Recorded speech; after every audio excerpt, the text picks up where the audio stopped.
శ్రద్ధ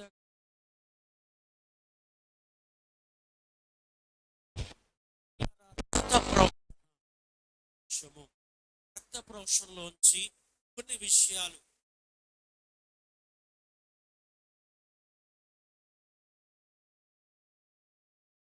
రక్త ప్రోక్షణ అనే చిన్న అంశంలో నుండి కొన్ని మాటలు కొన్ని సంగతులు మనం ధ్యానం చేసుకుందాం. మొదటి పేతురు రాసినటువంటి పత్రిక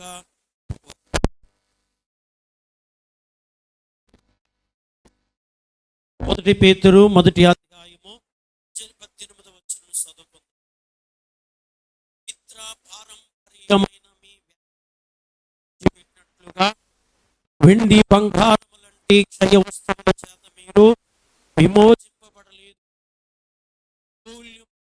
రక్తం చేత అనగా నిర్దోషమును నిష్కలంకమును గొర్రె పిల్ల వంటి క్రీస్తు రక్తము చేత విమోచింపబడితేరని మీరు ఎరుగుదురు కదా.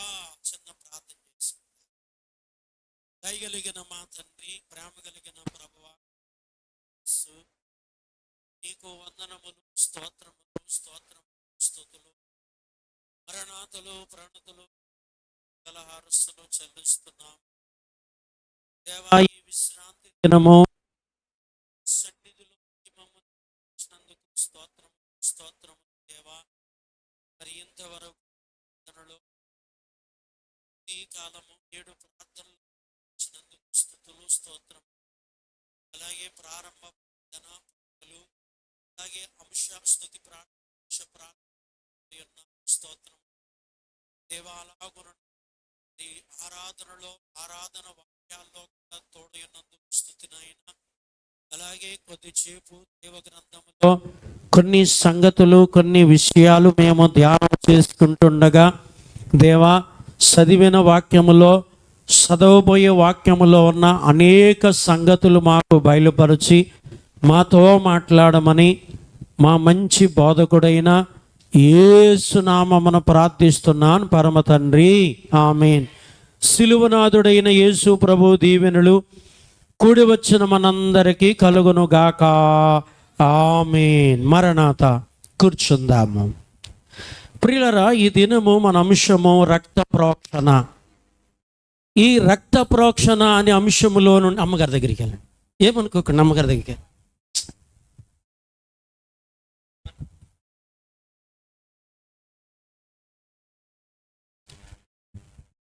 ప్రియులరా, కాబట్టి ఈ దిన మన అంశము రక్త ప్రోక్షణ. ఏంటంట? రక్త ప్రోక్షణ. ప్రియులరా, కాబట్టి ఆ అంశంలో నుండి యేసు రక్తము మనల్ని ఎలా విమోచించింది, యేసు రక్తము మనల్ని ఎలా విడిపించింది, యేసు రక్తము మనల్ని ఎలా రక్షించింది, యేసు రక్తము మనకు ఎలా ప్రయోజనకరమైంది అనే కొన్ని విషయాలు, కొన్ని సంగతులు కొద్ది సమయం ధ్యానం చేసుకుందాం. ప్రియులరా, ఇక్కడ యేసుక్రీస్తు ప్రభువు శిష్యుడైనటువంటి పేతురు ఎవరంటండి? యేసుక్రీస్తు ప్రభువు అయినటువంటి శిష్యుడు అయినటువంటి పేతురు గారు యేసు రక్తమును గురించినటువంటి కొన్ని సంగతులు, కొన్ని విషయాలు తెలియపరుస్తూ ఇక్కడ ఏమంటున్నారు అంటే, పిత పారంపర్యమైనటువంటి మీ వ్యర్థ ప్రవక్తన విడిచిపెట్టి ప్రియులారా, వెండి బంగారము లాంటి క్షయ వస్తువుల చేత మీరు విమోచించబడలేదు. దేని నుంచి అంటే, పాపము నుండి, శాపము నుండి, మరణము నుండి, నరకము నుండి, శిక్షల నుండి, వ్యాధుల నుండి, అనేక రకాలుగా, అనేక విధానాలుగా ప్రియులారా మీరు విడిపించబడలేదు. కానీ దేని చేత విడిపించబడ్డారు అని అంటే, ప్రియులారా ఇక్కడ 19 చూడండి. అమూల్యమైన రక్తము చేత. ఏ రక్తమట? అమూల్యమైన రక్తము చేత అనగా నిర్దోషమును నిష్కలంకమును గొర్రె పిల్ల వంటి క్రీస్తు రక్తము చేత మీరేం చేయబడ్డారు? విమోచించబడ్డారు. ఏ రక్తము చేతట అమ్మా? అమూల్యమైన అంటే ఆ రక్తము కూడా ఎంతో పరిశుద్ధమైనటువంటి రక్తము. మనందరిలో రక్తం ఉంది, పరిశుద్ధమైందేనా? మాట్లాడట్లేదు ఎవరు. మనందరిలో ఉన్నటువంటి రక్తము పరిశుద్ధమైందేనా? కాదు. మన రక్తములో చెడుగుంది, అసూయ ఉంది, కుట్ర ఉంది, కుళ్ళు ఉంది, కుషత్వం ఉంది, బోల్ రకాలు అన్నీ ఉన్నాయి. అంటే మన రక్తములో ఏమి లేదు? పరిశుద్ధత లేదు. అన్ని చెడుగులు ఉన్నాయి మన రక్తంలో.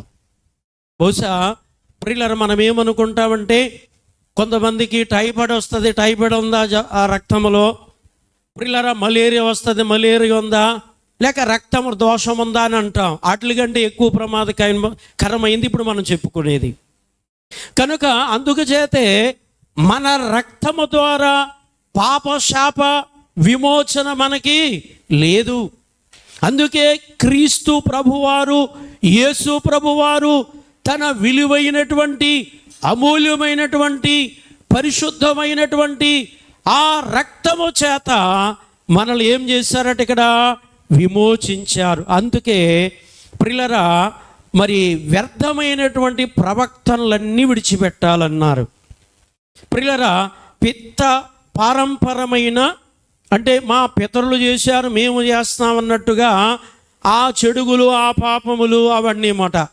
ప్రియులారా, ఇవి ఇప్పుడు మనం అవి చెయ్యతగినవి కాదు. అందుచేతని ఇక్కడ అమూల్యమైనటువంటి ఎవరి రక్తం అంటండి? క్రీస్తు రక్తము చేత మీరేం చేయబడ్డారు?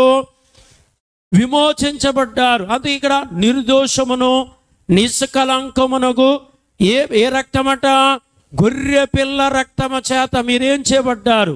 విమోచించబడ్డారు. గనుక ప్రియులారా, ఇక్కడ 20వ వచనంలో కూడా మాట ఏంటంటే, ఆయన జగతి పునాది వేయబడక మునిపే నియమింపబడిన, కానీ తాను మృతులోని లేపిన తనకు మహిమపరిచిన దేవుని ఎడల తన ద్వారా విశ్వాసులైన మీ నిమిత్తము కడవరి కాలమందు ఆయన ప్రత్యక్షపరచబడిన గాక. మీ విశ్వాసము నిరీక్షణ దేవుని ముందు ఏం చేయబడ్డారంట? వంచబడ్డారు. ప్రియులారా, ఇక్కడ క్రీస్తు రాకమునుపు అంటే బహుశా ఈ జగతి పునాది వేయబడక మునుపే మనమందరము కూడా క్రీస్తులో ఏర్పరచబడ్డామన్నారు ఈ వచనంలో. ప్రియులారా, నరుణ్ణి చేసిన తర్వాత నరుడు పాపము చేస్తాడని దేవునికి తెలుసు. ప్రియులారా, పాపము చేసిన నరుణ్ణి ఎలా విడిపించాలో, ప్రియులారా, అలాగ విడిపించడానికి కూడా దేవుడు ఏం చేశారంటే ముందే ప్రణాళిక ఆయనకున్నది, ముందే సిద్ధపాటు ఆయనకున్నది. ప్రియులారా, ముందే ఆయనకి ఈ సిద్ధపాటు ఉన్నది కాబట్టి అందుకే దేవుడే నరుడుగా, దేవుడే మానవునిగా ఈ భూలోకానికి వచ్చి ప్రియులారా మన నిమిత్తమై ఆయన సిందించవలసినటువంటి రక్తము, మన కొరకు సిందించవలసిన పరిశుద్ధమైన, విలువైన, అమూల్యమైనటువంటి రక్తాన్ని ప్రభు మన కొరకు సిందించినట్లుగా మనం ఈ వాక్యములో ధ్యానం చేసుకుంటున్నాం. ప్రియులారా, కొంచెం ముందుకు వెళితే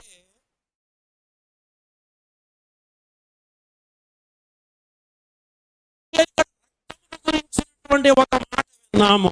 4:10 నీ తమ్ముని రక్తము యొక్క స్వరము నేలలో నుండి నాకు మొర్ర పెట్టుచున్నది. ప్రియులారా, దేవుడు ఎవరితో మాట్లాడుతున్నాడు? ఇప్పుడు కయనుతో మాట్లాడుతున్నాడు. ప్రియులారా, కయనుతో మాట్లాడుతూ తన తమ్ముడైనటువంటి ఏబేలు గురించి మాట్లాడుచు దేవుడు ఏమన్నాడు?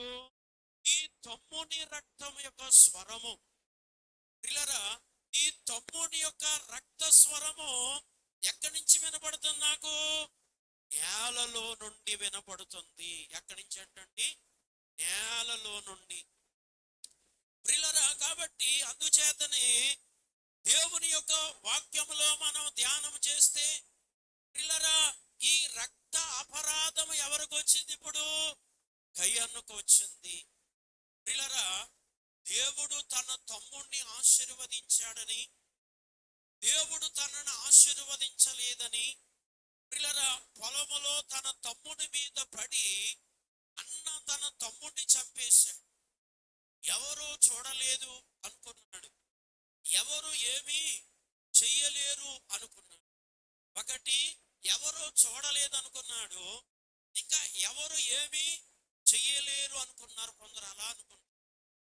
ప్రియులారా, కండ బలం ఉందనో, జన బలం ఉందనో, ధన బలం ఉందనో, ప్రియులారా అధికార బలం ఉందనో, ప్రియులారా ఇంకా ఏయో బలాలు ఉన్నాయనో, మేమేం చేసినా చెల్లుతుంది, మేమేం మాట్లాడుతుందా చెల్లుతుంది, ఎవరినైనా ఏమైనా మేము చేసేయగలము అనుకుంటారు కొందరు. మనుషులు చూడకపోయినా దేవుడు చూస్తున్నాడు. మనుషులు న్యాయం చేయకపోయినా దేవుడు ఎవరు? న్యాయవంతుడు. ప్రియులారా, న్యాయం చేసేవాడు. ప్రియులారా, అందుచేతనే ఇక్కడ దేవుడు కయన్నతో మాట్లాడాడు. కయన్నతో మాట్లాడి ఫస్ట్ అంటాడు, కయన్న నీ తమ్ముడైన ఏబేలు ఎక్కడ? 8వ వచనంలో అడుగుతాడు, నీ తమ్ముడైన ఏబేలు ఎక్కడ అంటే చాలా తెలివిగా ప్రియులారా కయన్న ఉత్తరం ఇచ్చాడు. ఏమని? నా తమ్ముడైన ఏబేలుకు నేను కావలి వాడనా. తెలివితేటలు కదా అయ్యి. ప్రియులారా, నా తమ్ముడు ఎక్కడున్నాడు, ఏమయ్యాడు, ఏంటని నన్ను అడుగుతున్నా? వాడికి ఏమైనా నేను కావలిగా ఉన్నానా, ఆయన కాపలా కాస్తున్నానా అని తెలివిగా ఎవరికి సమాధానం ఇచ్చాడు? దేవునికి సమాధానం ఇచ్చాడు. ప్రియులారా, దేవుని మీదే, దేవుని దగ్గరే బొక్కి, దేవుని దగ్గరే అబద్ధమాడి, దేవుని దగ్గరే తన తప్పులన్నీ కప్పుకుని మాట్లాడుచున్నటువంటి కయ్యన్నమాట. ప్రియులారా, అప్పుడు దేవుడు చెప్తాడు, ఇదిగో నీ తమ్ముని రక్తము నేలలో నుండి నాకేం చేస్తున్నట? ఏబేలు లేడు, చనిపోయాడు, పొలములో రక్తం కారిపోయింది. ఎవరికి మొరపెడుతుందట? దేవునికి మొరపెడుతుంది. ఏబేలును బట్టి కయన్నను శిక్షించడానికి, కయన్నను శపించడానికి. ప్రియులారా, కాబట్టి ఇంకా సాధ్యం ఏమిటి? కనుక అందుకే ఏం చేస్తుందట అక్కడ?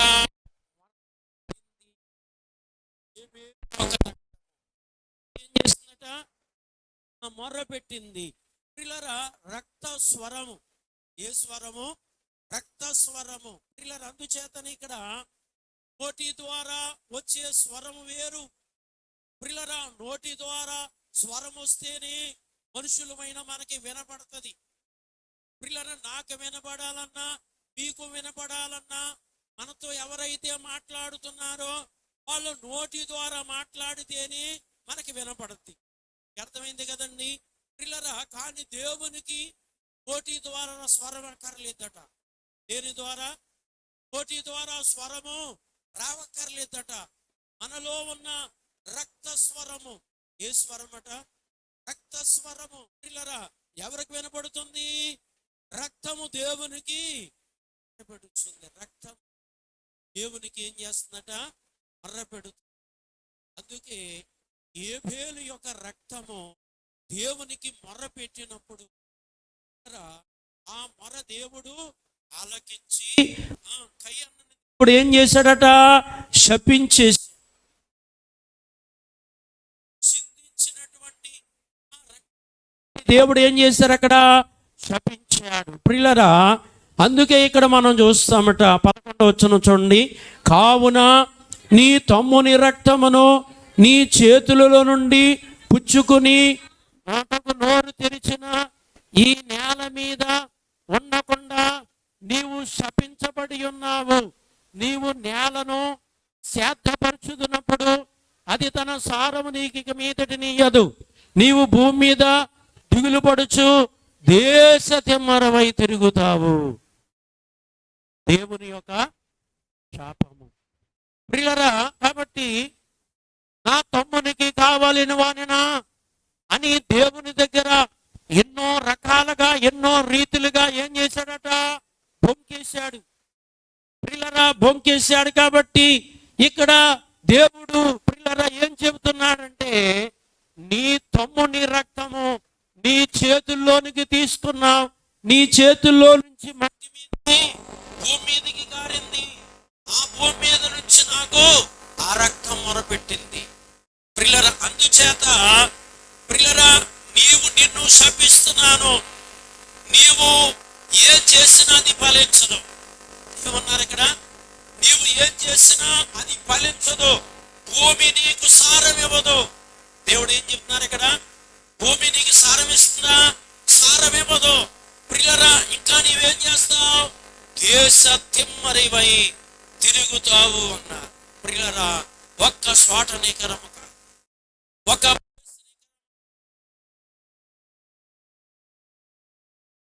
అలాగా బ్రతికినంత కాలం ఏం చేస్తాడట?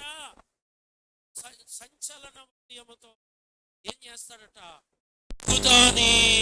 తిరుగుతానే ఉంటాడు. ఇదేమిటి అంటే దేవుడిచ్చినటువంటి కయ్యన్నకి ఇచ్చిన దీవెన శాపమా? శాపం. ప్రియులారా, అతడు చేసినటువంటి పాపానికి ఏమొచ్చింది? ఇప్పుడు శాపం వచ్చింది. ఏ పాపమైతే చేశాడో ప్రియులారా, ఆ పాపాన్ని బట్టి ప్రియులారా అతనికి ఏమొచ్చింది ఇప్పుడంటే? శాపం వచ్చింది. శాపము ప్రియులారా. కాబట్టి ఆ శాపము భయంకరమైంది. అది విడిచిపెట్టేది కాదు. తనతో పాటు తన తరాలకి కూడా ఆ శాపము వచ్చింది. ఒక వ్యక్తిని బట్టి ప్రియులారా, అతనిని బట్టి వాళ్ళు పిల్లలు అలాగా 3-4 తరాల వరకు ధర్మశాస్త్రములో దేవుడు మోసే ధర్మశాస్త్రం ద్వారా రాయించినట్లుగానే 3-4 తరాల వరకు తండ్రులు చేసినటువంటి పాపము, తండ్రులు చేసినటువంటి దోషము, తండ్రులు చేసినటువంటి శాపము ఎవరి మీదకంట? పిల్లల మీదకి వస్తుంది అని ప్రియులారా అక్కడ చాలా క్లియర్గా దేవుడు తెలియపరిచినటువంటి మాట అక్కడ మనం చూస్తా ఉన్నాం. కాబట్టి అందుచేతనే దేవుడు ప్రియులారా ఇలాగన ఎన్నో రకాలు కలిగినటువంటి మరి అపరాధములు, ఎన్నో రకాలు కలిగినటువంటి పాపములు ప్రియులారా ఇవన్నీ ఉన్నప్పుడు వీటన్నిటి నుండి శుద్ధి చేయటానికి యేసు తన విలువైన, యేసు తన అమూల్యమైన, తన పరిశుద్ధమైనటువంటి రక్తాన్ని మన కొరకు ఏం చేశారంట? బలి చేసినట్లుగా కనబడుతుంది. కొంచెం ముందుకు వెళితే ప్రియులారా సంఖ్యాకాండము 19:9-10 వచనాలు చదువుకుంటే, మరియు అపవిత్రుడైన ఒకడు ఆ పెయ్య యొక్క భస్మము పోగు చేసి పాలము వెలుపల పవిత్ర స్థలమును ఉంచవలెను. పాప పరిహార జలముగా ఇశ్రాయేలు సమాజమునకు దాన్ని భద్రపరచవలెను. అది పాప పరిహారార్థ బలి. ప్రియులారా, కాబట్టి ప్రియులారా ఇక్కడ చూడండి, గత కాలములో మరి పాత నిబంధన కాలంలో పాప పరిహారము కొరకు మరి కొన్ని కోడెలు, గొర్రెలు, మేకలు ప్రియులారా ఇంకా కొన్ని పశువులు కూడా బలి అర్పించినట్లుగా కనబడుతుంది. కనుక ఆ బలులు ఎందుకు అంటే పాప పరిహారము ఏం కలగాలంటండి? పాపము పరిహారము కలగాలి. ఈ పాప పరిహారము కలగటాని కోసము ప్రియులారా ఇక్కడ వాటిని ప్రియులారా బలి అర్పించి దాన్ని భస్మం చేసి, భస్మం అంటే బూడిద చేసి, ప్రియులారా శిలువ శ్రమల ధ్యానాలు భస్మ బుధవారం నాడు మనం ఏం చేశాం? ప్రారంభించాం. ప్రియులారా కనుక భస్మం చేసి, కనుక ఆ బూడిద గతంలో మీకు చూపించాను. ప్రియులారా మరి యాజకుడైనటువంటి హారోను గారు ఈ బూడిద తీసుకువెళ్ళి ప్రజల మీద చల్లినప్పుడు ప్రియులారా తెగులు ఏమైంది? అక్కడ ఆగిపోయింది. అని ఏమైపోయిందట? తెగులు ఆగిపోయింది. అలాగే ఏ తెగులు ఇది అంటే పాపములో జీతము మరణము. రామపత్రకు వెళ్ళాలి, మాట 6:23 ఉంటుంది. ఎలా అనగా పాపములొచ్చు జీతము మరణము, పాప మరణము. ప్రియులారా కాబట్టి దీని ఒకసారి ఆ వాక్యము అక్కడ క్రీస్తును గురించి కూడా ఉంటదన్నమాట. పాపమును గురించి ఉన్నది, యేసును గురించి కూడా ఉన్నది. అక్కడ చదవండి 6:23లో, ఏలయనగా పాపములు వచ్చు జీతము మరణము, అయితే దేవుని కృపావరము ప్రభువైన క్రీస్తు యేసునందు మనకి ఏ జీవం అటండి? నిత్య జీవం. క్రీస్తు యేసునందు ఏ జీవం అటండి? నిత్య జీవము. అక్కడ ఒక మాట, పాప వలొచ్చు జీతము మరణము. ఏ జీతం అటండి? పాప వల్ల వచ్చు జీతము మరణమైతే యేసు క్రీస్తు ద్వారా వచ్చేటువంటి కృప వరము, దేవుని కృప మనకి. ప్రియులారా, మనము పాపములో చావకుండా బ్రతికి ఉన్నామంటే దేవుని కృప. ఎవరి కృప అంటండి? దేవుని యొక్క కృప. ఆ కృపతో పాటు మనకి దేవుడు ఏమిచ్చారు? వరం ఇచ్చారండి. ఏంటి ఆ వరం? నిత్య జీవం. ప్రియులారా, చావక మీరు జీవించండి అని దేవుడు ఏమిచ్చారట? వరం ఇచ్చారు. ఆ కృపలోని దేవుడు ఏమిచ్చారు? వరం ఇచ్చారు. ప్రియులారా, కాబట్టి అందుచేతని ప్రభువు మన కొరకు సిందించినటువంటి రక్తము. కాబట్టి మత్తయి సువార్తలో కూడా మనము 26వ వచనములో, ప్రియులారా, 26వ అధ్యాయం 28వ వచనంలో చూద్దాం. ఇది నా రక్తము, అనగా పాప క్షమాపణ నిమిత్తము అనేకుల కొరకు సిందించబడుచున్న నిబంధన రక్తము. ప్రియులారా, నిబంధన అనే కాడ ఒకటి ఉంది, కింద మనం చదువుకుంటే క్రొత్త నిబంధన అని రాశారు. ప్రియులారా, పాత నిబంధనకి క్రొత్త నిబంధనకి ఉన్నటువంటి వ్యత్యాసం, తేడా ఏమిటి అంటే, పాత నిబంధనలో నరుల పాప పరిహారార్థమై నరులు చావకుండా బ్రతికి ఉండాలని చెప్పి గొర్రెలు, మేకలు, పశువులు బలిచ్చారు. ప్రియులారా, అంత మాత్రాన పాపం పోయిందా, క్షమాపణ కలిగిందా అని అంటే ఏమీ పోలేదు, కానీ నరులకు మాత్రం తృప్తి కలిగింది. ప్రియులారా, క్రొత్త నిబంధనలోకి వచ్చేసరికి ఏమైందంటే, ప్రియులారా, గొర్రెలు, మేకలు, పశువులు కాదు, యేసుక్రీస్తు ప్రభువే మన కొరకు బలి అయ్యారు. యేసుక్రీస్తు ప్రభువారే మన కొరకు రక్తం సిందించారు. యేసుక్రీస్తు ప్రభువారే మన కొరకు ప్రాణాన్ని బలిగా అర్పించారు. ప్రియులారా, కాబట్టి ఆ మాట ఇక్కడ వ్రాస్తూ మరి ఏమంటున్నారు? ఇది నా రక్తము. ఎవరి రక్తమట? యేసు రక్తము. ఎవరి రక్తము? ఇది నా రక్తం అంటే ఎవరి రక్తం అంటండి?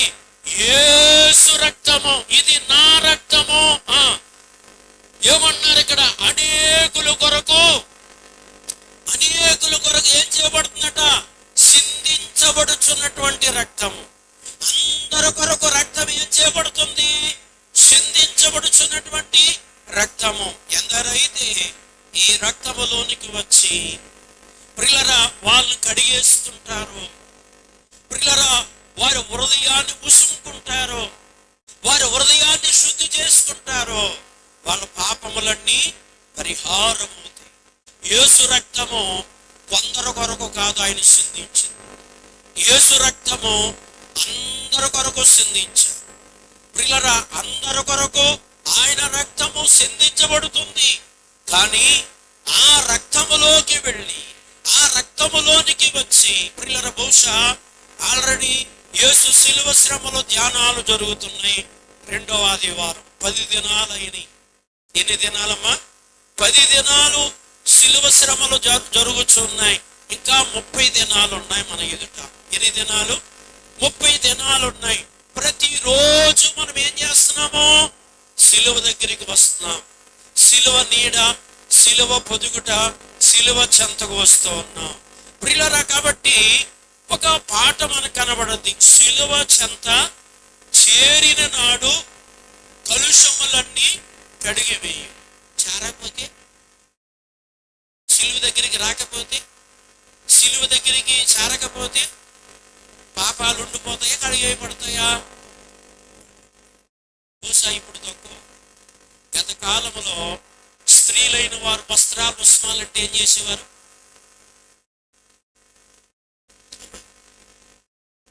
క్లియర్గా చెప్పండి, ఇది దాక్కునేది కాదు కదా.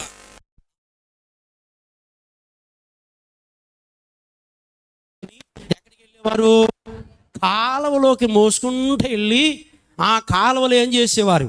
అక్కడ బండని బాగా బాది ఆ కాలువలో ఈ బట్టలన్నీ ముంచి బాగా గుంజి శుద్ధి చేసేవారు. వెళ్ళపోతే ఏం జరిగిద్ది అని అంటే, అమ్మా ఈ బట్టలు ఎట్టుకుని కాలువలోకి వెళ్ళి శుద్ధి చేయకపోతే ఏమవుద్ది అంటే, ఆ మురుకు ఆ బట్టలనే ఉంటుంది, ఆ బురద ఆ బట్టలనే ఉంటుంది. అవునా కదా? అలాగే శిలువ ధ్యానాల్లోకి రాకపోతే ఏం జరిగిద్ది, శిలువ ధ్యానాల్లో ఉండకపోతే ఏం జరిగిద్ది అంటే, నీ పాపం నీలోనే ఉంటుంది, నీ శాపం నీలోనే ఉంటుంది, నీ దోషం నీలోనే ఉంటుంది. దానికి శిక్ష దేవుడు నీకే వేస్తాడు, ఆయన మీద వేసుకోడు. ప్రియులారా, మీకు అర్థమైంది కదండి? అలా మాటండి. కాబట్టి అందుచేతని ప్రతిరోజు మనం ఎక్కడికి రావాలి? సిలువ దగ్గరికి రావాలి. అయ్యగారు చెప్పారు కదా, 40 దినాలు మనం ఏం చేయాలట? సిలువ పొదుగుటులో ఉండాలి. ఎవరి పొదుగుట్లో? సిలువ పొదుగుట్లో ఉండాలన్నారు. రోజు ఒక బాణము ఎవరి మీద వేయాలట? సైతాను మీద వేయాలి. వేయకపోతే ఏం జరిగిద్ది అని అంటే, నీవు బాణం వేస్తే సైతానుడు నీ కాళ్ళ కింద ఉంటాడు. మీ అర్థమైంది కదండి? నీవు బాణం వేస్తే సైతానుడు ఎక్కడుంటాడు? నీ కాళ్ళ కింద ఉంటాడు. లేకపోతే ఏం చేస్తాడు? నీ నెత్తి మీద తాండవం చేస్తాడు. నీవేమైపోతే బాణం అయిపోతే. ప్రియులారా, ఇది ఒక అంశము. తర్వాత రెండో అంశం ఏమిటి అని అంటే, ప్రియులారా, ఒక రోజు ఒక వరమట, ఒక నాణ్యమట. బంగారం బిస్కెట్ అనుకోండి. ప్రియులారా, ఎక్కడైనా బంగారం బిస్కెట్ ఇస్తున్నారంటే మీరు ఏం చేస్తారు? మొత్తం అందరూ గెంటుకుని ముందుకు వెళ్ళిపోతారు. ఫస్ట్ నాకు వచ్చేయాలి. ఎవరికి రావాలి? నాకు రావాలని ఎన్ని పనులు ఉన్నా సరే పక్కన వేసేసాటిని. ఎంత ముఖ్యమైనా సరే, తినలేదా తర్వాత తిందాం, ముందు బిస్కెట్ కావాలి. ఏం బిస్కెట్ కావాలి అని ఎగిరి వెళ్ళిపోతాం. అంతకంటే ఎక్కువ బంగారు బిస్కెట్ వస్తుందంట మనకి. ఏం చేయటం వల్ల? రోజుకో బిస్కెట్ వస్తుందట మనకి, బంగారం బిస్కెట్. ఏం చేయటం వల్ల? సిలువ దగ్గరికి వచ్చటం వల్ల, సిలువ చెంతకు వచ్చటం వల్ల. సిలువ అంటే కొంతమందికి ఏం పట్టనట్టు ఉందండి. పౌలు అంటాడు, నశించుచున్న వారికి సిలువను గురించిన వార్త వెర్రితనంగా ఉంది, రక్షించబడుచున్న మనకు దేవుని శక్తి అంటాడు. ఎవరి శక్తి అంట? దేవుని శక్తి. మనం పొందాలి అంటే ఏం చేయాలి? సిలువను మనం మోయాలి. యేసయ్య సిలువను మోయాలి, మన సిలువ కాదు. సిలువ అంటే శ్రమలు, మన శ్రమలు కాదు మనం మోసేది. ఎవరు శ్రమలు మోయాలట? మనం యేసయ్య శ్రమలను గుర్తు చేసుకుంటూ, ప్రియులారా, ఈ శ్రమల గుడారములో ఉండి ప్రతిరోజు ప్రతి దినము సిలువ నీడకు, సిలువ చెంతకు వచ్చి సిలువలో కారుచున్న రక్తము చేత ప్రతిరోజు మనం కడగబడాలి. ప్రతిరోజు మనం ఏం చేయబడాలట? శుద్ధి చేయబడతా ఉండాలి. ఎవరి రక్తములు అంటే? యేసు రక్తములో. అందుకే అన్నారు, ఇది నా రక్తము అనగా పాప క్షమాపణ నిమిత్తము అనేకుల కొరకు సిందించబడుచున్నటువంటి నిబంధన రక్తము. నిబంధన రక్తము. ప్రియులారా, నిబంధనకు కొత్త నిబంధన అన్నారు, కానీ సిందించబడుచున్నటువంటి రక్తము. ఏ క్షమాపణ పైన ఉంది? పాప క్షమాపణ. ఏ క్షమాపణ అంటండి? పాపము అంత తేలిగ్గా క్షమాపణ అయిపోతుందా? అవ్వదు. ప్రియులారా, ఎంతగానో ఆయన సిలువ దగ్గరికి వచ్చి రోజు కన్నీళ్లు కార్చి, రోజు గోజాడి, ప్రియులారా, మొర్ర పెట్టుకుని, విజ్ఞాపన చేసుకుని, ప్రియులారా, దైవ సన్నిధిలో ఎంతో రోధిస్తేనే కానీ, ఎంతో దుఃఖపడితేనే కానీ, ఎంతో వేదన పడితేనే కానీ ప్రియులారా ఏ క్షమాపణ రాదట? పాప క్షమాపణ రాదు. అందుకే పాప క్షమాపణ రావాలి అనంటే మనము సిలువ రక్తము చేత కడగబడాలి, సిలువ రక్తము చేత శుద్ధి చేయబడాలి. ప్రియులరే, ఇదే 27వ అధ్యాయములో ప్రియులరా 3-4 వచనాలింద చదువుకున్నాం చూడండి ఒకసారి. అప్పుడు ఆయనను అప్పగించిన యోధ ఆయనకు శిక్ష విధింపబడగా చూచి పశ్చాత్తాపపడి 30 వెండి నాణ్యములు ప్రధాన యాజకుల యొద్దకును మా పెద్దల యొద్దకును మరలా తెచ్చి, నేను నిరపరాధి రక్తము అప్పగించి పాపము చేసితనని చెప్పెను. వారు దానితో మాకేమి, నీవే చూసుకో అన్నారు. ప్రియులారా, వీడికి రక్త అపరాధం వచ్చిందని కింద 6వ వచనంలో ఉంది. ఎవడికి? యోధాకి. యేసు రక్తం వల్ల అందరికీ క్షమాపణ కలుగుతుంది. యేసు రక్తం వల్ల అందరికీ పాపాలు పోతున్నాయి. మీకు అర్థమైంది కదండి. కానీ ఆయన శిష్యుడైనటువంటి యోధాకి యేసు రక్తములు ఏమొచ్చిందంట? పాపం వచ్చింది. దేవుని సన్నిధికి వచ్చాం మనం. దేవుని సన్నిధిలో ప్రియులారా శాపం కొంతమందికి వస్తుంది, దీవెన కొంతమందికి వస్తుంది. అదేంటండి? దేవుని సన్నిధికి వచ్చింది అసలు మనం దీవుని కోసం వచ్చాం కదా, శాపం ఎందుకు వస్తుంది అని అంటే మనం ఏం చెప్పాలి ఇప్పుడు? అమ్మా, దేవుని ఆజ్ఞలకు నిబంధనలకు వ్యతిరేకంగా చేసే వాళ్ళకి శాపం వస్తుంది. మీకు అర్థమైంది కదండి. దేవుని సన్నిధికి వచ్చినా నీవు దేవునికి వ్యతిరేకంగా, ఆయన ఆజ్ఞలకు వ్యతిరేకంగా, ఆయన చిత్తానికి వ్యతిరేకంగా, ఆయన నిబంధనలకు వ్యతిరేకంగా ఉన్నామనుకో, దీవెన కాదు నీకు వచ్చేది. ఏంటి? శాపం వస్తుంది. మీకు అర్థమైంది కదండి. దేవుని సన్నిధికి వచ్చినా సరే. కానీ దేవుని సన్నిధికి వచ్చిన నీవు దేవుని మాట విని ఆయనకి విధేయులై ఆయన ఆజ్ఞలు కట్టడాలు అనుసరించి నీవు చేస్తున్నామనుకోండి, నీకు దీవెన వస్తుంది. ఆ దీవెనతో పాటు నీ పిల్లలకు వస్తుంది, వాళ్ళ పిల్లలకు వస్తే అలా తరతరాల వరకు ఏమొస్తుంది? దీవెన వస్తుంది. మీకు అర్థమైంది కదండి. అందుచేతనే యేసు దగ్గరికి వచ్చిన 12 మందిలో 11 మందికి దీవెన, తరతరాలకి దీవెన వచ్చింది. ఒకడికి మాత్రం వాడి తరతరాలకి ఏమొచ్చింది? శాపం వచ్చింది. కారణం ఏమిటి? చెప్పాక అడుగుతున్నాను మిమ్మల్ని. కారణం ఏమిటి? దేవునికి వ్యతిరేకంగా నడిచాడు, దేవునికి వ్యతిరేకంగా మాట్లాడాడు, దేవునికి వ్యతిరేకంగా చేశాడు. మీకు అర్థమైంది కదా. అన్నిటిలో కూడా ఎవరికి వ్యతిరేకం? మనలో కూడా కొంతమంది ఉండొచ్చేమో, ఉన్నారో లేరు తెలియదు అనుకోండి. కానీ చెప్పవలసిన బాధ్యత రాదు కాబట్టి చెప్తున్నాను. ఎందుకంటే చెప్పిన తర్వాత కొంతమంది సరి చేసుకుంటారు. చెప్పిన తర్వాత కొంతమంది ఏం చేసుకుంటారు? శిష్యుల్లో కొంతమందికి రాలేదంటే అలాంటి స్థితి, వ్యతిరేక స్థితి వచ్చినప్పుడు ప్రభు చెప్పారు, వాళ్ళు ఏం చేసుకున్నారు? పేతురు గారు సరి చేసుకున్నారు, తోమా గారు సరి చేసుకున్నారు కదండి. పేతురు గారికి వ్యతిరేక స్వభావం వచ్చింది దేవుని మీద, చెప్పారు, ప్రభు ఆయన సరి చేసుకున్నారు. తోమా గారికి కూడా వచ్చింది. ఏమని?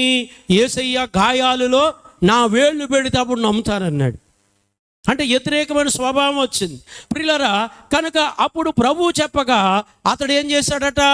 సరి చేసుకున్నాడు. అలా మాట్లాడండి ప్రియులారా. అందుచేతని నీవు నేను మనం అందరము దేవుని సన్నిధిలో ఉన్న యేసు రక్తాన్ని బట్టి మనకి శాపం రాకుండా, యేసు రక్తాన్ని బట్టి మన పాపం పోయి, యేసు రక్తాన్ని బట్టి మనకి దీవెన, యేసు రక్తాన్ని బట్టి మనకి ఆశీర్వాదం రావాలి అంటే ఆయన ఆజ్ఞలు, ఆయన కట్టడాలు, ఆయన నిబంధనలు, ఆయన శాసనాల ప్రకారంగా మనము చేస్తేనే, నిలిస్తేనే, నడిస్తేనే ప్రియులారా మనకి దీవెన వస్తుందన్నమాట. వాటికి వ్యతిరేకంగా మాట్లాడిన, వ్యతిరేకంగా చేసిన, వ్యతిరేకంగా రూపించిన, వ్యతిరేకంగా ఒకవేళ చిన్న విషయంలోనైనా పెద్ద విషయంలోనైనా దేవుని పనికి ఆటంకముగా పాడు చేసే స్థితిలో, కీడు చేసిన స్థితిలో ఉంటే గనక దేవుని శాపము మరొక రీతిలో వస్తుంది ప్రియులారా. అందుకే ఏం అపరాధం వచ్చింది ఇక్కడ?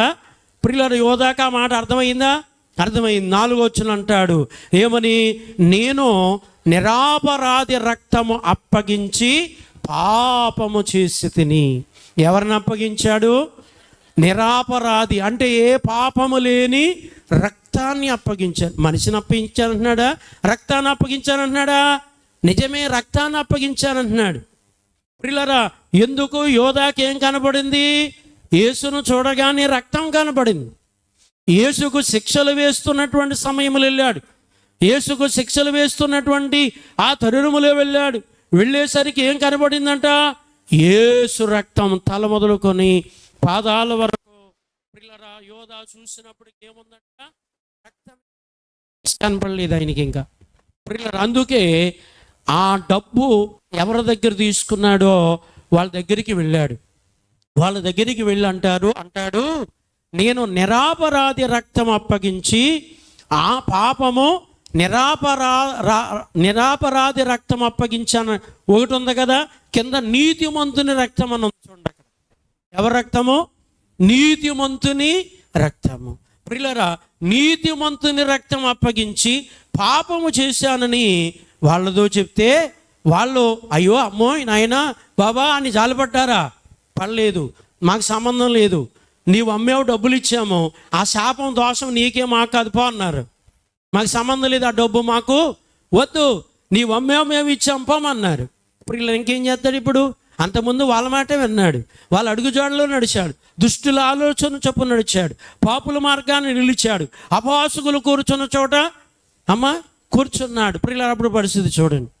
కనుక వాళ్ళని నమ్మి అన్నీ చేశాడు.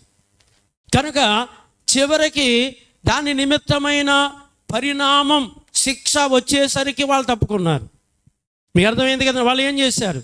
తప్పుకున్నారు. ఏం చేయాలో తెలియలేదు, అందుకే ఉర్రి పెట్టుకుని చనిపోయాడు. ఏమైపోయాడట? ఉర్రి పెట్టుకుని చనిపోయాడు. ప్రియులారా, మనం ఎవరిని నమ్మినా అదే జరిగిద్ది. మీరు ఎవరిని నమ్మినా, ప్రియులారా, ఎంత మంచి స్నేహితులని, ఎంత గొప్ప బంధువులని, ఎంత గొప్ప వాళ్ళని, ఏదో బేలం ఉంది కదా అని రకరకాలుగా మీరు నమ్మితే చివరికి మీకు ఇదే గతి పట్టే అవకాశం ఉంది. దేవుణ్ణి తప్ప ఎవరిని నమ్మటానికి లేదు. దేవుణ్ణి మనం నమ్మాలి. ఎందుకంటే ఎప్పుడైనా ఆయన మనకి సహాయకుడే. ఆపదలో, వ్యాధిలో, కష్టములో, శ్రమలో, లేమిలో, కలిమిలో, ఎక్కడ ఎప్పుడు ఏ సమయంలోనైనా మనము నమ్ముకోగలిగిన దేవుడు, నమ్మదగిన దేవుడు ఆయన. ఇంకా ఎవరిని నమ్మినడు? ప్రియులారా, నీ శ్రమలో కనబడరు, నీ హింసల్లో కనబడరు, నీ కష్టాల్లో కనబడరు, నీ బాధల్లో కనబడరు, అన్ని సమయాల్లో కనబడేవారు యేసే. చూడండి, ప్రధాన యాజకులు, శాస్త్రులు, సద్దుకయ్యులు, ధర్మశాస్త్ర ఉపదేశకులు, ప్రియులారా, పరిసయ్యులు, ఇలాంటి చాలామంది నమ్ముకున్నాడు. ఎవరో? యోధా. 11 మంది యేసుని నమ్ముకుంటే 12వ వాడైన శిష్యుడు ఇలాంటి వారందరిని నమ్ముకున్నాడు. ఎవరు నిలుచున్నారు? యేసుని నమ్ముకున్న శిష్యులే నిలుచున్నారు. మీకు అర్థమైంది కదండి? యేసుని మీద ఆధారపడి, యేసు మీద ఆనుకుని ఆయన నమ్ముకున్న ఆ 11 మందే నిలుచున్నారు తప్ప ఆ మిగతా తెగలవారు వారి వల్ల డబ్బు వస్తుంది అనుకున్నాడు, వారి వల్ల ధనం వస్తుంది, సంపద వస్తుంది అనుకున్నాడు. అది ఉర్రవుతుంది, అది అనుకున్నాడా? ప్రేమ గలవాడి ఏంటంట సారేసుకు తిన్నా పగవాడు తింటే అది ప్రమాదం. మన విరోధి మనకి కక్కలు ముక్కలు పెడతానంటాడు, మనం ఏం చేస్తాం? వెంబడి వెళ్ళిపోతాం. కానీ వాక్యం ఏం చెబుతుంది? ప్రేమ గలవాడింట సారేసి తిని పర్వాలేదు, కానీ పగవాడి ఎంట కనుక నీవు ఎలా తింటే అది నీకేమవుతుంది? అవుతుంది. పిల్లరా, అది వచ్చేస్తుందట, ఆ శిక్ష వచ్చేస్తుందట.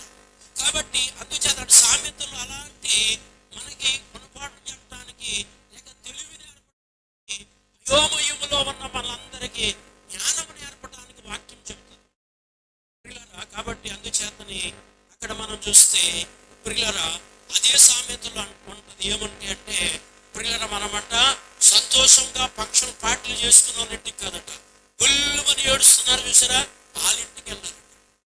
సామెతలు ఉంటుంటారయ్యా, దానికి అంటే నాకు ఉంది సామెతల్లో.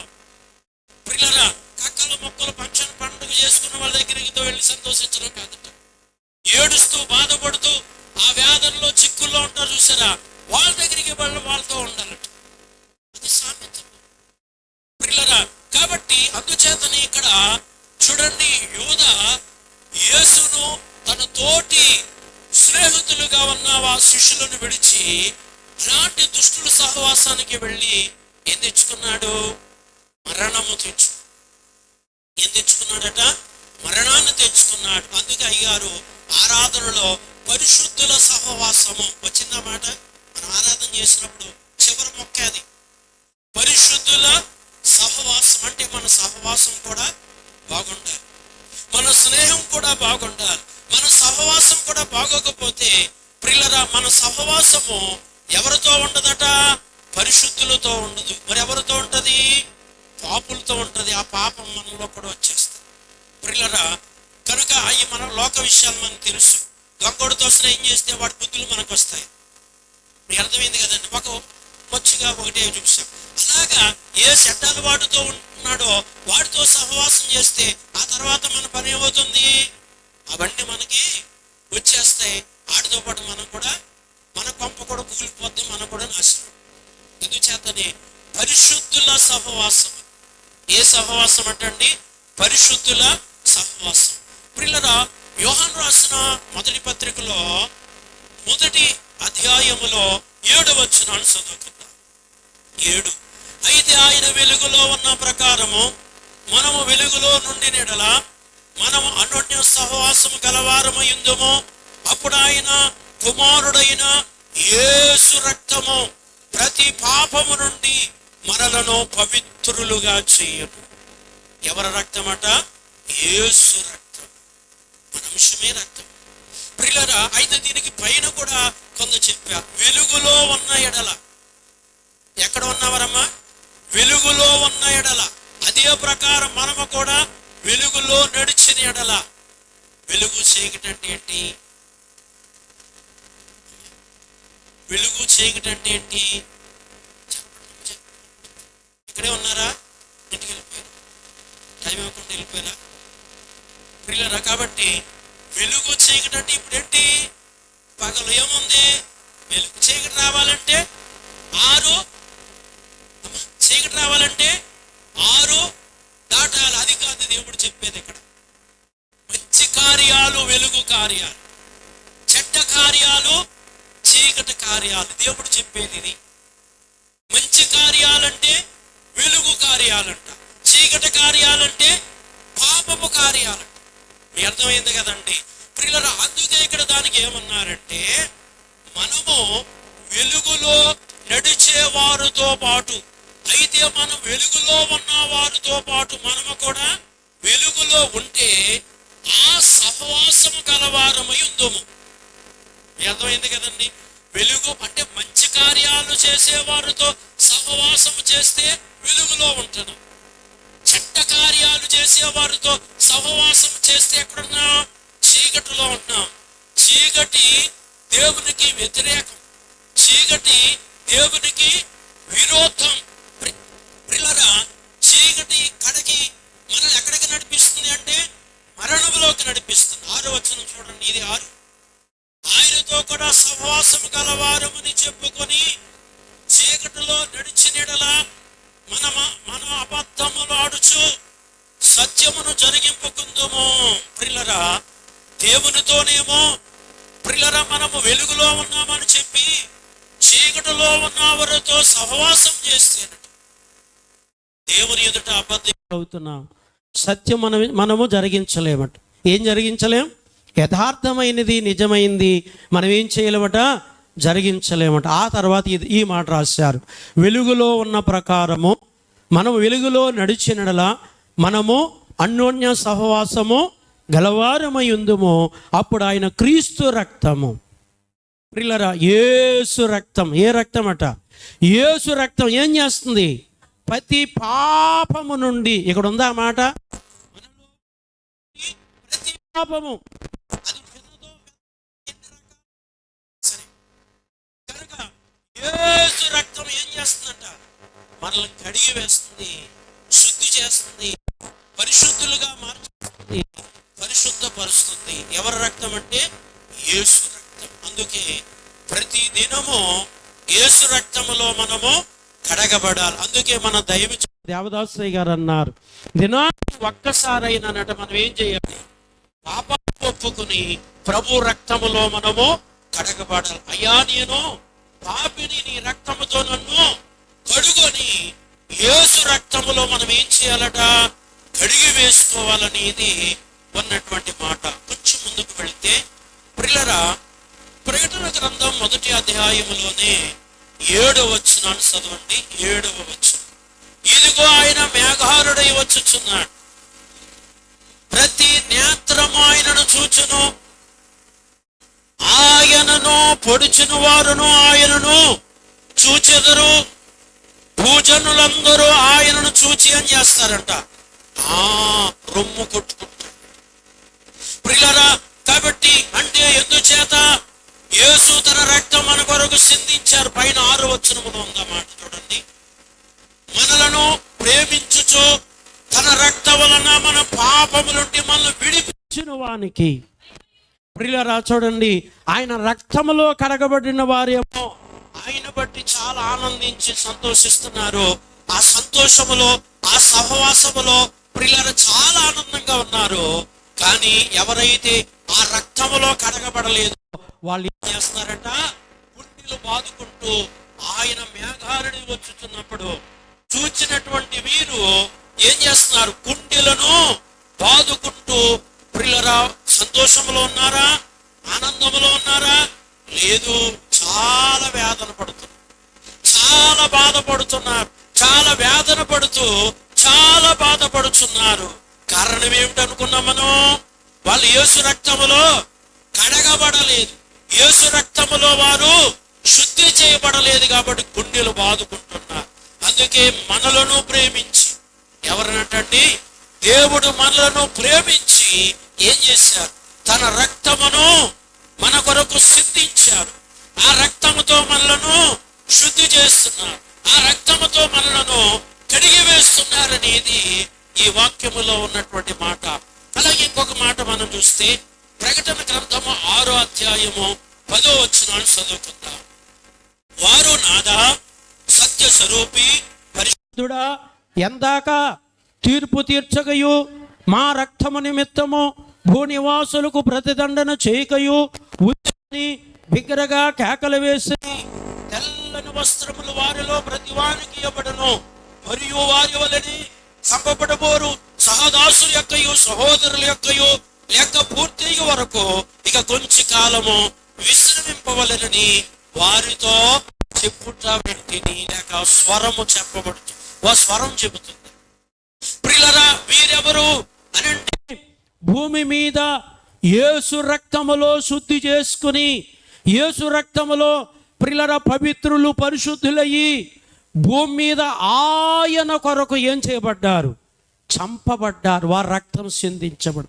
ఏబేలు రక్తం ఎలా సిందించబడిందో, ఎవరి రక్తం అంటండి, ఏబేలు యొక్క రక్తము ఎలా సిందించబడిందో వీరు రక్తము యేసు కొరకు సిందించబడిందంటండి. ఎవరి కొరకు? దేవుని గురించి, ఆయన సాక్ష్యమును గురించి, ఆయన వాక్యమును గురించి వారి రక్తం ఏమైందట, సిందించబడిందటండి. వారు దేవునికి బలిపీఠము కిందుండి ప్రార్థించి అడుగుతున్నారు, అయ్యా మమ్మల్ని చంపిన వాళ్ళు భూమి మీద ఉన్నారు, ఇంకా వాళ్ళకి తీర్పు తెచ్చలేదా, వాళ్ళకి శిక్ష వేయలేదా అని అడుగుతుంటే వారు అంటున్నారు, మీరు కొంతకాలము ఓపు పట్టండి. ఎందుకు అంటే మీ వలె రావలసిన మీ సహదాసులు ఇంకా ఉన్నారు, వారి లెక్క పూర్తవలేదు. వారి లెక్క పూర్తయిన తర్వాత నేనేం చేస్తాను, వాళ్ళకి తీర్పు తీరుస్తాను. కొంతకాలం మీరు ఓర్పు పట్టండి, ఓపికతో సహనముతో ఎదురు చూడండి అన్నారు. ప్రియులారా, ఇదే 7:14 మనం చదువుకుంటే, లేక 13:14 పెద్దలలో ఒకడు తెల్లని వస్త్రాలు ధరించుకున్న వీరెవరో, వీరు ఎక్కడి నుంచి వచ్చారని నన్ను అడిగాను. అందుకు నేను, అయ్యా నీకే తెలియననగా అతడు ఇలాగు నాతో చెప్పాను, వీరు మహాశ్రమల నుండి వచ్చిన వారు, గొర్రె పిల్ల రక్తములో తమ వస్త్రములను ఉతుక్కుని వాటిని తెలుపు చేసుకున్నారు. గొర్రె పిల్ల రక్తములో ఆ వస్త్రాలు ఏం చేశారంట, ఉసుంకున్నారంట. చివరికి వచ్చేస్తున్నాం. ప్రియులారా, ఎవరి రక్తములో? గొర్రె పిల్ల. బహుశా మనుషుల పక్కనెట్టండి, ఓ గొర్రెనో మేకనో మనం బలేసి దాని రక్తం అంతా ప్రియులను ఒక బకెట్లో పెట్టి మనం తెల్లటి వస్త్రం పట్టుకెళ్ళి, ఏదో వస్త్రం తెల్లదో నల్లదో ఎర్రదో ఏదోటి అందులో ముంచి లేపామనుకోండి, ఎర్రగా వస్తుందా తెల్లగా వస్తుందా అమ్మా? ఎర్రగా వస్తుంది కదా. రక్తం ఎలా ఉంటుంది? ఎర్రగా ఉంటుంది. ప్రియులారా, మరి దాంట్లో ముంచి పైకి లేపినప్పటికీ ఎలా ఉండాలి? ఎర్రగా ఉండాలి, తెల్లగా ఉండాలా? వీళ్ళు యేసు రక్తములో ఉసుముకున్న తర్వాత తెల్లగా వచ్చినాయి అంటున్నారేంటి? ఇక్కడ ఉందా మాట? నేను సొంతంగా చెప్తున్నాను. వారు గొర్రె పిల్ల రక్తములో వస్త్రములు ఉతుక్కుని వాటిని తెలుపు చేసుకునిరని ఉంది. ఎవరి రక్తములో? గొర్రె పిల్ల రక్తములో తెలుపు ఉసుకున్న తర్వాత ఏమైంది అమ్మా? తెలుపు చేసుకుని. ఇందాక మనం అనుకున్నాం బట్టలు ఆ వాటర్లలో శుద్ధి చేసుకోకపోతే బురద పోతుందా? పోదు.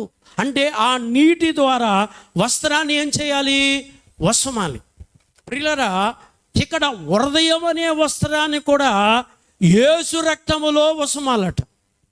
ఎవరి రక్తములో? యేసు రక్తములో. ప్రియులారా, ఈ హృదయం అనే వస్త్రాన్ని ఏం చేయాలి? ఉసుమితే ప్రియులారా, ఆ యొక్క హృదయములో ఉన్న ఇందనుకున్నాం కదా చీకటి అంటే ప్రియులారా, చీకటి పాప కార్యాలు అనుకున్నాం కదా. మనలో ఉన్న ఆ డాగులు, మచ్చలు, కుళ్ళి ప్రియులారా, పుళ్ళు, ఇంకా ఏ అయితే చెత్త సాధారము హృదయానికి ఉందో అదంతా కూడా ఏం చేయబడుతుంది? శుద్ధి చేయబడుతుంది. ఏం చేయబడుతుందట? శుద్ధి చేయబడుతుంది. ప్రియులారా, కాబట్టి ఆ రీతిగా ఇక్కడ ప్రభువు చెప్పుచున్న మాట ఏమిటి? లేక శుద్ధి అయినటువంటి పరిశుద్ధుల యొక్క లెక్క ఏమిటి అని అంటే 24 పెద్దలలో ఒక పెద్ద ప్రియులారా, యేసు శిష్యుడైనటువంటి యోహాను గారు ఆత్మవశుడై పరలోకానికి వెళ్ళినప్పుడు, లేక దూతల లోకానికి వెళ్ళినప్పుడు ప్రియులారా, అక్కడ ప్రియులారా తెల్లటి వస్త్రాలు వేసుకున్న మహా సైన్యాన్ని ఆయన చూశాడట. తెల్లటి వస్త్రాలు వేసుకున్న గొప్ప సైన్యము ఆయన కనపడ్డారట. ప్రియులారా, ఆయన కనపడినప్పుడు ఆ పెద్దలలో ఒక ఆయన అడిగారు, అయ్యా వీరు మరి ఈ తెల్లటి వస్త్రాలు వేసుకున్న వారు ఎవరు అని ఈ యోహాను గారిని అడిగితే అప్పుడు ఆ పెద్దతో అని అంటాడు, అయ్యా నీకే తెలియనన్నాడు. ప్రియులారా, అప్పుడు ఆ పెద్ద చెబుతున్నాడు, వీరు మహాశ్రమలను నుండి వచ్చిన వారు. వీరెవరంట? మహాశ్రమలలో నుండి వచ్చినవారు. ఎక్కడి నుంచి? భూమి మీద నుంచి. ఈ భూమి మీద ఎన్నో మహాశ్రమలు పొంది, మహాహింసలు పొంది ప్రియులారా, కష్టాలు, నిందలు, అవమానములు, దూషణలు. ప్రియులారా, మనం ఏమనుకుంటామంటే మనకి ఏ కష్టం ఉండకూడదు, ఏ భారం ఉండకూడదు. ప్రియులారా, ఎండ తగలకూడదు, వాన తగలకూడదు. ప్రియులారా, నడువంచకూడదు. ప్రియులారా, మనం అంత చక్కగా పట్టు పొరుపు మీద యేసు రూములో ఉండాలి, అన్నీ మన దగ్గరికి వచ్చేయాలి, హాయిగా బ్రతకాలనుకుంటాం. అవునా కదా? ఆ కోరిక అందరికి ఉంటుంది, కానీ నరకానికి పోతాం. అలాగైతే ధనవంతుడు పోయాడు కదా నరకానికి, అలా ఉంటుంది. అలా కాదు. ఈ లోకంలో వస్త్రం కొరకు ఇబ్బంది పడాలి, ఆహారం కొరకు ఇబ్బంది పడాలి, ఆరోగ్యం కొరకు ఇబ్బంది పడాలి. చుట్టూ ఉన్న స్నేహితులు శత్రువులు అయిపోతారు దేవుని కోసం. ఎవరి కోసమమ్మా? దేవుని కోసం. మనం కొట్టి తిట్టి కాదు, ఊరికనే నీవు దేవుణ్ణి నమ్ముతున్నావు, నీవు సన్నిధికి వెళ్తున్నావు, యేసయ్యని నమ్ముకున్నావు, నీతో మాట్లాడతాం మానేస్తారు. అంటే నీవు అన్నప్పటికీ వాళ్ళకి పగ వచ్చేస్తుంది. ఎవరిని బట్టి? మాట్లాడలేదు, యేసయ్యని బట్టి.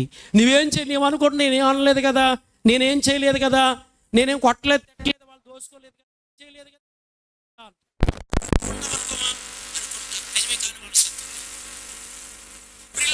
చుట్టూ ఉన్న వాళ్ళందరికీ మనం ఏమైపోతాం? విరోధం అయిపోతాం. ఎవరిని బట్టి అంటే సంతోషమ, బాధ, సంతోషం. ఎవరికి విరోధమైన,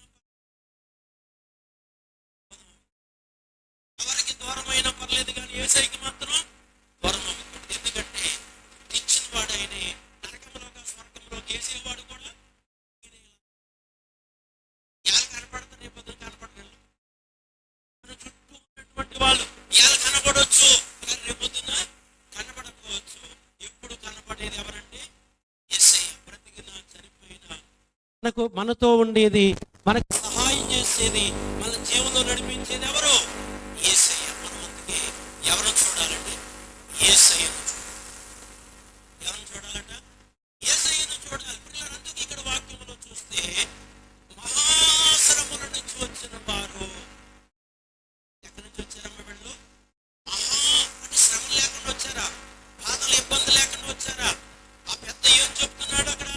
24 పెద్దల్లో ఒక పెద్ద మాట, మీరు మహాశ్రమల నుండి పిల్ల